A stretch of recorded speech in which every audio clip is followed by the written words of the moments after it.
The Australian Prime Minister, Julia Gillard, is in New Zealand for bilateral talks with the Prime Minister John Key. We've got on very well in the various international fora that we've worked together.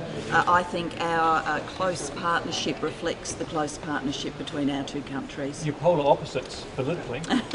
Well, when it comes to dealing with many of the strategic challenges in the world, strategic challenges in our region, defence challenges like working together in pursuit of the Anzac tradition in Afghanistan, when it comes to dealing with the consequences of the global financial crisis for international regulation, we've taken very common approaches and worked closely together. The Prime Minister, in her first official visit to New Zealand, then addressed the Trans-Tasman Business Circle lunch. I'd like to make a particular mention of the members of the New Zealand Civilian Defence Team who join us here today, and I want to say to each of them a very personal thank you for your efforts. You brought mateship, you brought comfort, and your work won't be forgotten.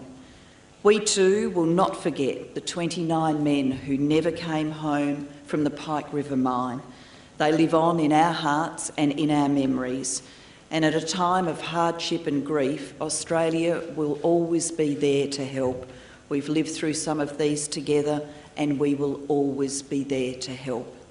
CER is a success story in anyone's language. It's been the springboard for an 8% growth of two-way goods trades between Australia and New Zealand since we entered into it.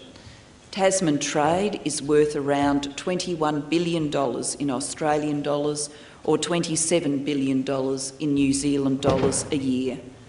More Australian businesses export to New Zealand than to any other country.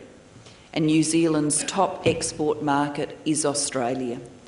This week, we'll add another dimension with the introduction of the CER Investment Protocol, which I will sign with Prime Minister Key tomorrow. The protocol will further free up investment in each other's economies. Australia is increasing from $231 million to just over $1 billion, the threshold under which New Zealand investment will not, in nearly all circumstances, require screening. This puts New Zealand on par with the United States in enjoying the most liberalised access possible to the Australian investment market. And New Zealand is making a similarly significant change to its threshold, from New Zealand $100 million to nearly New Zealand $500 million.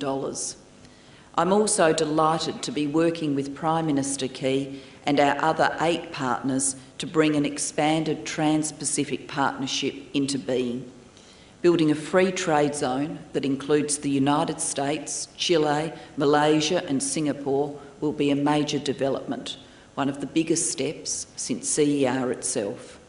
Prime Minister Key and I will work to make the expanded partnership a reality by the time of the APEC meeting at the end of this year.